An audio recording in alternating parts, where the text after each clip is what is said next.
What's up, Daddy Yo and jazz ladies out there? This is your boy, Samuel Armstrong, broadcasting live from the cabaret in the sky. And when I'm not busy doing my soloing on my two-horn, I just tune in to the Artivist presents We All Be News and Radio.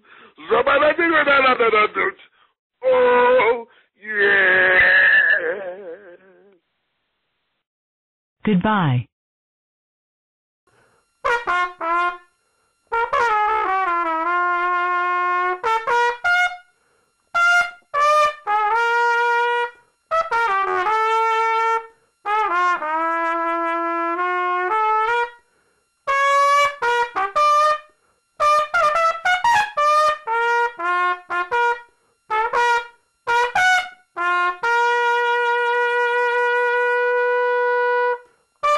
Good evening, ladies and gentlemen. Hi, my name is Romare Bearden, also known as R2C2H2, and I'm an all-purpose artist. What I mean by all-purpose, I use all types of mediums to express myself, whether it be music, writing, or the visual arts and performing arts too. I guess my basic foundational starting out point were the visual arts. I went to school for, I guess, 8 or 7 years in optional performing arts schools to concentrate on my art side of my progression as a human being. My influences are a lot of Black or African American artists that I kind of sometimes look over by mainstream or give them a little bit of limelight by the mainstream, like artists just such as Jacob Lawrence, Michel Basquiat, Lois Jones, Elizabeth Catliffe, Charles White, one of my favorite draftsmen or drawers of all time. The list can go on and on about artists, and also like musicians like John Coltrane and Charlie Parker and even Tupac. I feel music can capture like the whole range of human emotions, and you can best preserve any type of history of human progress or whatever through music. It contains all the emotions of the people and moves people by moods. And I guess I do my thing. I think an artist, if you want to be a great artist, you got to be resourceful. When I think of a resourceful artist, I often think of a MacGyver, because to me, MacGyver was able to make or take lint balls and hairpins and anything, office supplies basically, to make something that could be very resourceful and save his life or save someone else's life. It could benefit him. I believe in functionality in art. I mean by functionality, I mean artists to me is a tool for society. It helps people to think. It's a great way to get your ideas out and present them in a way that make people think about things in general. I think it's important as an artist. To me, when I do an artwork, it's not necessarily me, because I'm always the art in progress. I'm the true art. But I think of like doing art for me, like expressing myself, is like kind of like when a snail or a slug slides down a walkway or pathway, leaves behind its slime, let people know they've been there. Or sometimes like when you in a toilet, or you take a toilet and somebody number 2, and somebody might leave a little mark on the toilet inside the porcelain there, and let you know that something been there. And to me, I think art is about letting people know that something been there before them, and you can learn from that something. You get a lot of things from that, but also I think art, like I said before, was like intellectual property, where, I mean, to me it's a great way for me to express myself, to articulate my emotions, whether it be happiness or sadness or anger, whatever. I think is important, because it's like the old saying goes, you can always kill the dream, but you can't kill the dream. And ideas are very powerful. I think that by me putting my work out there, I lose some type of ownership on how I want people to view it. It's important for people to bring their own experiences to the piece when viewing it. I always recall something that Charlie Parker said. He said, if you don't live your music, it won't come out your horn.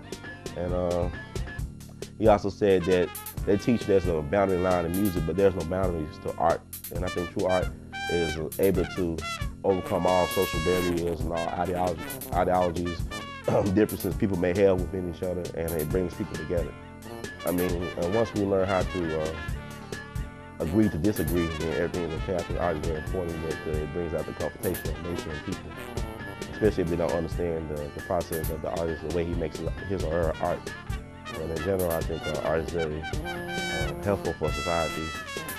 Like right now, currently I'm working with some projects in St. Louis, where we're going through the inner cities and teaching kids and senior citizens how to express their anger and frustrations through art and also their happiness.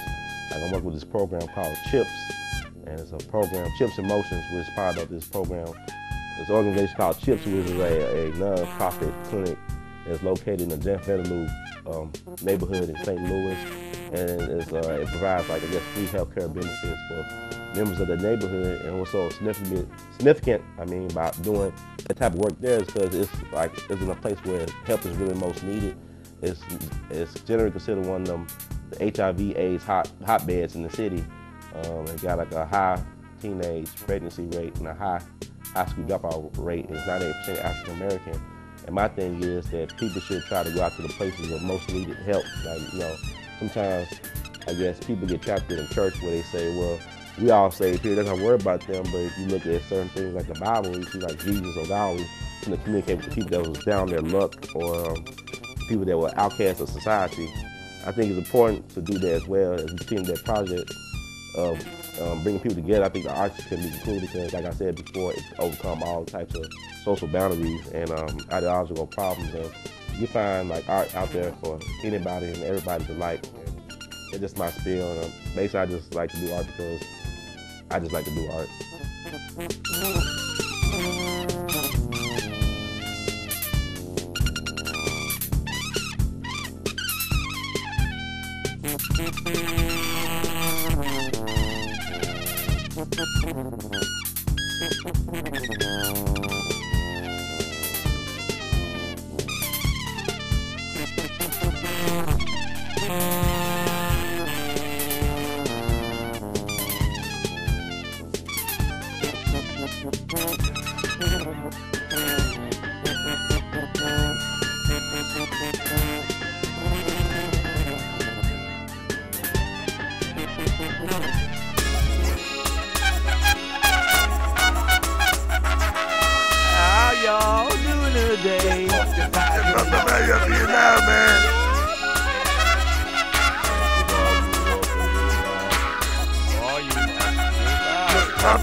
That's Rod on the mic, and I'm sitting right beside him.